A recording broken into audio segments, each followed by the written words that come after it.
할렐루야, 반갑습니다. 3월 21일 화요일 아침 묵상 시간입니다. 오늘도 우리에게 주시는 말씀을 통해 하나님이 주시는 깊은 은혜가 가득하기를 소망합니다. 오늘 함께 나눌 본문 말씀은 마태복음 22장 34절부터 46절까지의 말씀입니다. 함께 읽도록 하겠습니다. 예수께서 사두개인들로 대답할 수 없게 하셨다함을 바리새인들이 듣고 모였는데 그 중에 한 율법사가 예수를 시험하여 묻되 선생님, 율법 중에서 어느 계명이 크니이까?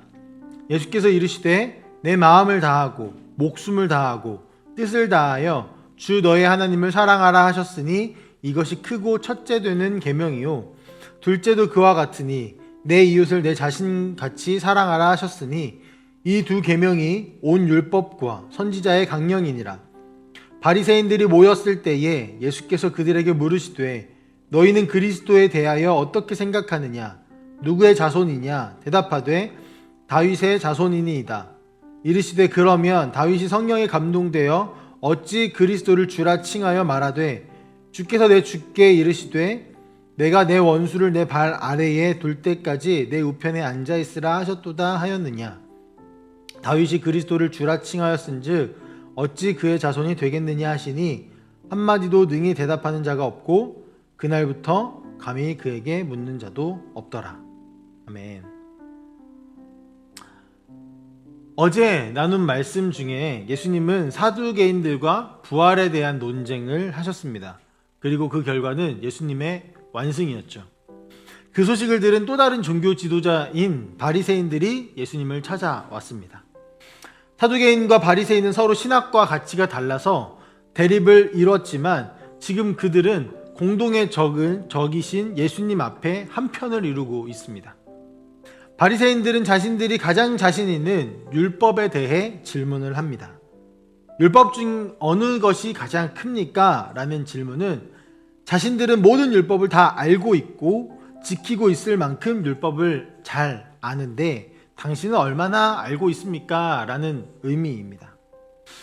제대로 대답을 하고 있는지 또 율법에 대해 제대로 알고 있는지 시험하고자 했던 것이죠. 예수님은 그 의도를 간파하셨습니다. 그리고 이번엔 이전과는 조금 다르게 바로 대답하셨습니다. 예수님이 말씀하신 가장 큰 계명은 하나님을 향한 사랑의 계명인 신명기 6장 5절이었습니다. 신명기 6장 5절을 잠시 읽겠습니다. 너는 마음을 다하고 뜻을 다하고 힘을 다하여 내 하나님 여호와를 사랑하라. 이스라엘에게 가장 중요한 계명은 하나님 한 분만을 전심을 다해 사랑하는 것이었습니다.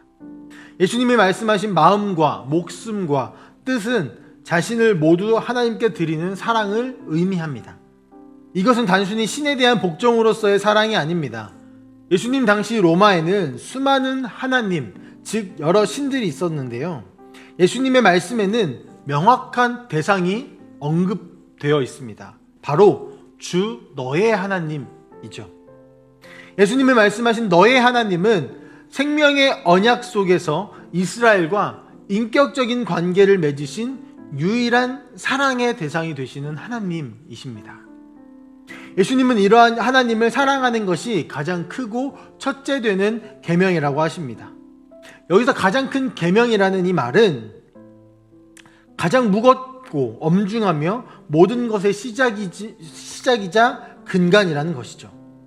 이것에 실패하면 전부를 실패하는 것이고 이것에 성공하면 이것을 지키면 전부를 지킨 것과 같다라는 의미입니다.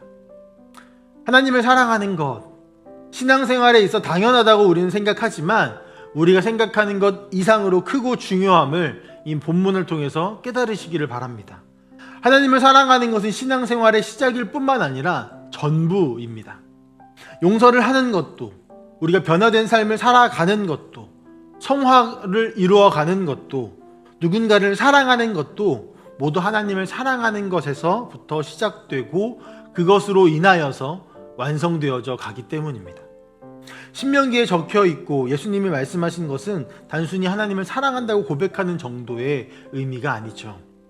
마음과 몸과 뜻과 누가복음에는 정성까지 나오는데요. 정성을 다한 이 사랑, 즉 내 모든 것을 드리는 사랑을 의미합니다. 그러나 예수님은 거기서 멈추지 않으시고 곧 중요도와 우선순위에 있어서 하나님을 사랑하는 것과 동등하다고 여기는 또 다른 계명을 말씀하십니다. 그것은 바로 이웃을 내 몸과 같이 사랑하라입니다.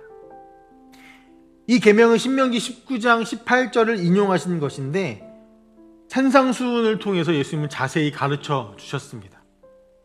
산상수훈에서 예수님은 이웃을 사랑하는 것에 대해서 단순히 도덕적이거나 윤리적인 차원에서의 실천이 아니라 이웃을 사랑하는 것에서 원수까지 확장하여서 하나님의 사랑과 연결하여 명령하고 계십니다. 즉 이웃사랑은 본래 첫 계명인 하나님 사랑 안에서 구현되어지는 하나님을 닮은 삶의 방식으로 주어지는 계명인 것이죠. 따라서 하나님 사랑의 온전한 실천은 반드시 이웃 사랑으로 나타나게 되어 있습니다. 예수님은 사랑으로서 하나님을 닮은 삶의 방식을 완벽히 살아내신 유일한 분이시죠.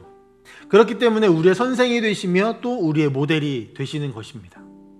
예수님은 내 자신과 같이 사랑하라고 말씀하시며 자신을 먼저, 자신의 몸을 먼저, 자신의 존재를 먼저 이웃인 우리를 위해 죽기까지 내어주셨습니다.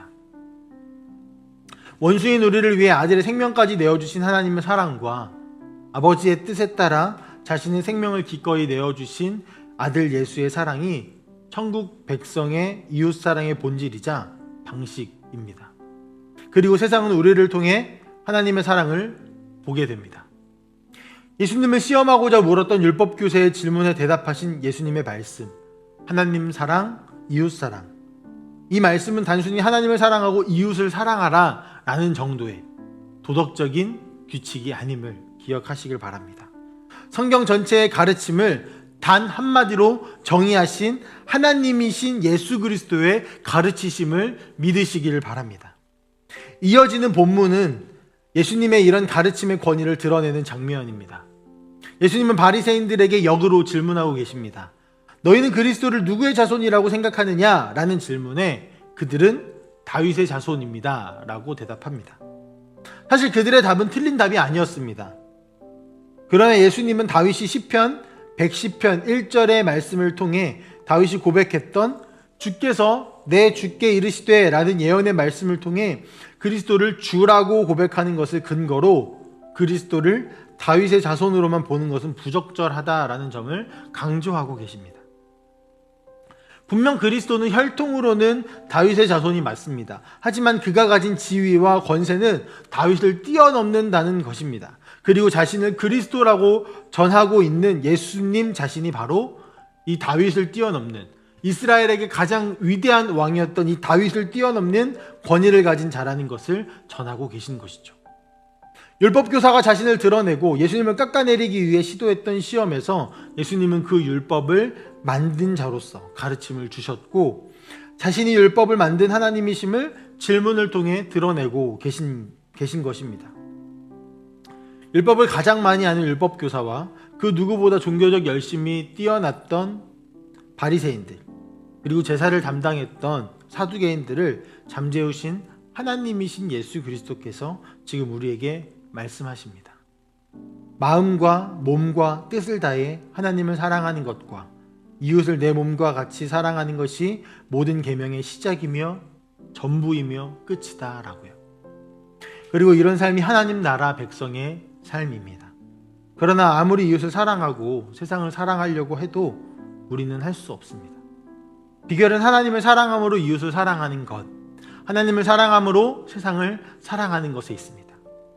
세상 속에서 그리스도인으로 사는 것이 쉽지 않습니다. 그러나 우리가 내 힘으로 살아내려는 노력에서 벗어나 우리를 먼저 사랑하신 하나님의 사랑으로 향할 때 바리새인들처럼 자신의 의를 드러내는 것이 아니라 나는 할 수 없음을 인정하고 주님께 엎드릴 때 하나님을 사랑하고 이웃을 사랑하는 예수님의 가르침이 우리 삶에 나타나게 될 것입니다. 사랑하는 성도 여러분, 오늘 하루도 주님을 의지하여 하나님의 사랑에 기대어 하나님을 사랑하고 이웃을 사랑하며 살아가는 하루가 되시길 간절히 소망합니다. 함께 기도하겠습니다. 사랑의 아버지 하나님 감사합니다. 오늘 우리에게 말씀으로 찾아와 주시니 감사합니다. 하나님, 바리새인들과 사두개인들 그리고 율법 교사들이 예수님께 나아와 예수님을 시험하고자 질문했던 것에 대해서 예수님은 자신의 정체성을 드러내실 뿐만 아니라 명확하게 하나님께서 이스라엘에게 주셨던 계명을 정리해 주십니다. 하나님을 사랑하고 이웃을 사랑하라고요. 그러나 주님, 우리는 하나님을 사랑할 수 있는 마음도 없고 이웃을 사랑할 수 있는 힘도 없음을 고백합니다. 이 모든 것이 예수 그리스도를 통해 하나님으로부터만 주어짐을 고백합니다. 주님, 우리에게 사랑을 허락하여 주시옵소서. 우리에게 허락하신 은혜를 기억하게 하여 주시옵소서. 하나님의 사랑을 기억하고 하나님의 사랑으로 채워져서 이웃을 사랑하고 세상을 사랑할 수 있는 우리 모든 성도님들 되실 수 있도록 주여 인도하여 주시옵소서. 오늘 하루도 그렇게 우리를 인도하고 지켜주실 것을 믿사오며 예수 그리스도의 이름으로 기도합니다. 아멘.